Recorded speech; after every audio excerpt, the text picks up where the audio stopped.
আমাদের Islamic university যেটা আছে কুষ্টিয়াতে, এটাও কিন্তু ওআইসি কর্তৃক হয়েছিল, সেটাও হয়েছিল, বাট তারা সেটাকে ইন্টারন্যাশনাল পর্যায়ে নিয়ে গেছে, আমরা নিয়ে যাইতে পারি নাই। আমরা তৈরি করছি পাতি নেতা। কথা কয় না কেন? বিশ্ববিদ্যালয়গুলি হবে খাটের নিচ দিয়ে বড় বড় রামদা। 5ই অগাস্টের পরে আপনার হাজি দানাসে আমি দেখছি খাটের নিচ থেকে বড় বড় রামদা। তাহলে এখানে এগুলি কি চলছে? এখানে পড়ালেখা চলছে না নেতা তৈরি হচ্ছে? পাতি নেতা তৈরি হচ্ছে আমাদের বিশ্ববিদ্যালয়গুলিতে। কোনো গবেষণা নাই, গবেষণা নাই। তোমাকে 500-র ভিতরে রাখবে, তোমরা যে 1000-এর মধ্যে রাখছি তাতে তোমার ভাগ্য ভালো। কথা বলে রাখা ঠিক না? সম্মানিত ভাইরা আমার, সুতরাং বিজ্ঞান গবেষণা করেছে রাত 10টা বাজলে হিউম্যান ব্রেইন মানুষকে ঘুমের সিগন্যাল দেয়, মানে ঘুমোতে যাও। রাসূল সাল্লাল্লাহু আলাইহি ওয়াসাল্লাম 10টার আগে ঘুমাতেন, 3টার পরে উঠে তাহাজ্জুদের নামাজে দাঁড়িয়ে যেতেন। সুবহানাল্লাহ আলহামদুলিল্লাহ। রাসূলের সুন্নাহ, এটা কত সুন্নাত, কত সুন্দর। রাসূলের সুন্নাহ আছে যেখানে মানবতার কল্যাণ আছে সেখানে। আমরা যখন হোটেলে যাই, আপনি যদি রোলেক্স হোটেলে যান, রোলেক্স বেকারিতে যান, দেখবেন সেখানে আপনি খাবার অর্ডার করবেন, গ্রিল চেনেন? যুবকরা কথা কেন? ব্রয়লার মুরগি পাশার মধ্যে গ্রিল ঢুকাই ঘুরাই, এটার নাম কি? গ্রিল। অনেকে আছে মানে বাড়িতে ব্রয়লার খায় না, হোটেলে কিন্তু ঠিকই গ্রিল। এরকম বাঙালি আছে না? বেটা খাবে কিন্তু একটু ঘুরাই ভেজা খাবে। ওখানে গিয়ে অর্ডার করে গ্রিল দাও, এরপরে নান রুটি দাও, গ্রিল দেয়, নান রুটি দেয়, সাথে সাথে বড় বড় চামচও দেয়, আছে না? এখন আপনি চামচ বাদ দিয়ে যদি হাত দিয়ে খাওয়া শুরু করেন, হোটেলের ম্যানেজার আর মেসিয়ার চিন্তা করবে বেটা মনে হয় গ্রাম থেকে আসছে, এরকম জানে না, হাত দিয়ে খায়। এখন আমি বলছি যারা চামচ দিয়ে খায় এরা হলো চাষা নাম্বার 1, আর যারা হাত দিয়ে খায় এরা হলো মডার্ন। মারহাবা পান? এটা আমার কথা না, এটা বিজ্ঞানের কথা, এটা সুন্নতের কথা। সুবহানাল্লাহ বলেন। এবার আপনাদেরকে আমি বোঝাই, রাসূল সাল্লাল্লাহু আলাইহি ওয়াসাল্লাম বলেছেন ওয়া ইন্নাল বারাকাতা ফি আখিরিহি, খাবার শেষে যেটা থাকে তার মধ্যে বরকত থাকে। সুবহানাল্লাহ। রাসূল খাবার পরে আঙ্গুলগুলি চেটে চেটে খেতেন, প্লেটটা চেটে খেতেন, তিনি খাবার নষ্ট করতেন না। বিজ্ঞান আমাদের কি বলে, মানুষ যখন খাবার খায়, খাবারের পরে তার অতিরিক্ত হজম শক্তির প্রয়োজন হয়, হয় না? হজম শক্তির প্রয়োজন হয়।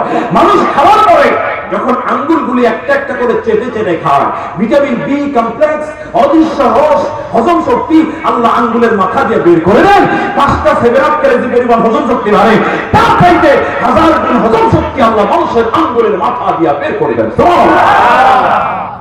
তাহলে যারা হাত দিয়ে খায় এরাই তো শিক্ষিত, ঠিক না? যারা চামচ দিয়ে খায় এরা মূর্খ, এরা জানে না মুসলিম খায়। কথা কম না? তাহলে ইসলাম হলো আধুনিক। ইসলাম কি? ইসলাম হলো মডার্ন। সুন্নতের একটা অর্থ হলো মডার্ন, একটা অর্থ হলো আধুনিক। 99টা অর্থ আছে, আমরা এটাকে রিসার্চ করতে পারছি না। কথা বল ঠিক না? এত সুন্দর সুন্নাহ, এত সুন্দর কোরআন পাওয়ার পরেও যারা মানতে চায় না, আল্লাহ কয় ওদের জন্য আমি আল্লাহ 2টা শাস্তি নির্ধারণ করে দিয়েছি। কয়টা? এই 2টা কি বলবো? শুনবেন আপনারা? আল্লাহ রাব্বুল আলামিন বলেন যারা কোরআন মানতে চায় না তাদের জন্য 2টা শাস্তি। কোরআন বলছে ওয়ামান আ'রাদা আন যিকরি ফাইন্না লাহু মাঈশাতান দানকা ওয়া নাহশুরুহু ইয়াওমাল কিয়ামাতি আ'মা। আল্লাহু আকবার। ওয়ামান আ'রাদা আন যিকরি, এখানে যিকির মানে কোরআন। যারা কোরআন বিরোধী চলতে চায়, কোরআনের বিপরীত চলতে চায়, আমি রব্বুল আলামিন তাদের দুনিয়ার জীবনটাকে আটো-সাটো করে দেই, সংকীর্ণ করে দেই। কোরআন বিরোধী চলার কারণে ওদের টাকা থাকবে, ব্যাংক ব্যালেন্স থাকবে, পাওয়ার থাকবে, ক্ষমতা থাকবে, কিন্তু রাতের বেলায় ঘুমের ট্যাবলেট ছাড়া ঘুম আসবে। ঘুম হচ্ছে ওদের? কথা কয় নাকি? ঘুম হচ্ছে। টাকা আছে সিঙ্গাপুরে, টাকা আমেরিকায়, টাকা কানাডায়, কিন্তু টাকার বেলায় ঘুম আসে না।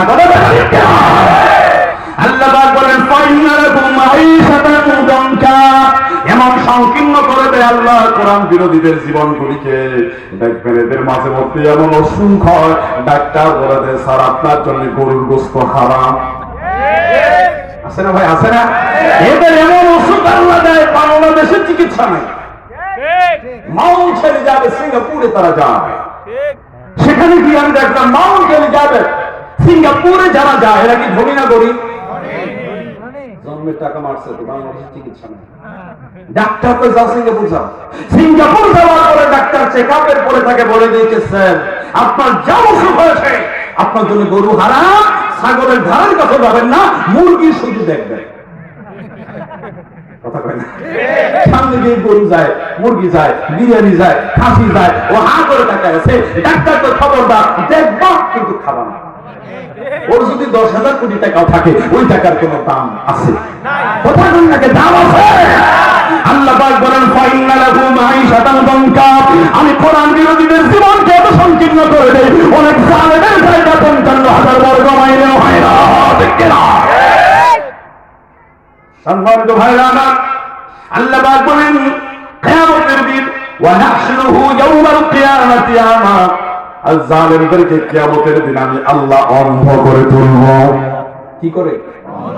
আল্লাহকে তারা রেখে বলবে ক্বালা রাব্বি লিমা হাশারতানি আমা ওয়া ক্বাদ কুনতু বাসীরা। কথা কি আমার না আল্লাহ? আল্লাহকে তারা রেখে বলবে হে আল্লাহ, দুনিয়াতে আমাদের চক্ষু ছিল, দৃষ্টি শক্তি সম্পূর্ণ ব্যক্তি ছিল, অথচ আজ তুমি কেন আমাদেরকে অন্ধ করে তুলেছ? আমাদের কি দোষ? আমার কি দোষ বলে না? আল্লাহকে তারা বলবে আল্লাহ আমাদের কি দোষ? আল্লাহ তাদেরকে ডেকে বলবেন ক্বালা কাযালিকা আতাতুকা আয়াতুনা ফানাসিতাহা ওয়া কাযালিকাল ইয়াওমা তুনসা। চিৎকার মেরে কোন আল্লাহু আকবার।